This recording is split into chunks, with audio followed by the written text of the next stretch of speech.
it's Myra. At the end of June, I posted a video entitled The Meaning of Intention Part 1 about the Sanskrit word sankalpa, and I referenced the Hebrew-slash-Aramaic word nidrei. Both words can be translated into English as vow, and both are connected to living a virtuous life. So why two different videos separated by 3 months?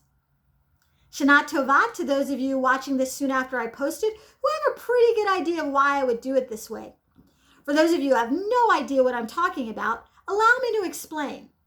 I'm filming this during the high holidays, also known as the 10 Days of the 10 Days of Atonement. These are the 10 days between Rosh Hashanah, the Jewish New Year, and Yom Kippur, the Day of Atonement. This is one of the most sacred, holiest times on the Hebrew calendar. It's a time of repentance, reflection, and remembrance. It's a time when people are very deliberately, very intentionally, even spiritually, getting ready for a new year of life. A new year of life that might be described as more devoted and purpose-driven. Many Yom Kippur services begin with the Hazan or cantor chanting Kol Nidrei 3 times, getting progressively louder each time. The declaration essentially means every vow and bond or self-imposed prohibition, every oath, every promise, every obligation, or every renunciation made between the current Yom Kippur and the next will be canceled, absolved, considered null and void, as if they never existed. So, 2 things to remember. First, given recent events outside of the Jewish community, I want to point out that it's possible that this ritual was first established when people were being forced to convert or were being oppressed by unjust laws. Second, in Judaism, a vow is a restriction, a limitation. We don't always think about vows this way in the secular sense, but it's still true.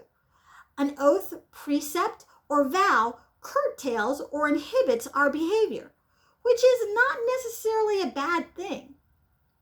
Think about it. Marriage or vows or an oath taken for a government office establish certain expectations.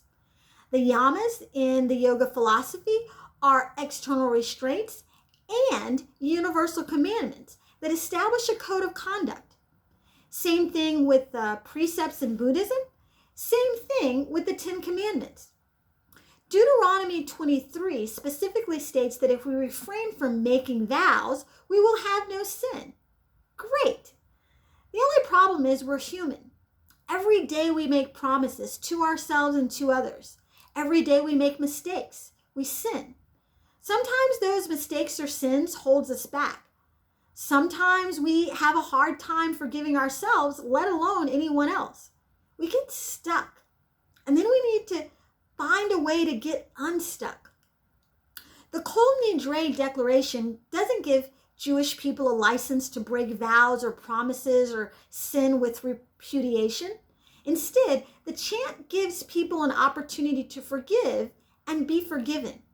It gives people a clean slate. And if you have a clean slate, you're open to possibilities. You might even think outside of the box that's currently limiting you. Take a moment to consider what you would do with a clean slate. If just for a moment you had no limitations and no restrictions, what would you write down on your clean slate? What kind of life would you describe? What vows would you promise to keep? And what's the plan to help you keep them? May your name be written and sealed in the book of life, and I'll see you in 9 days.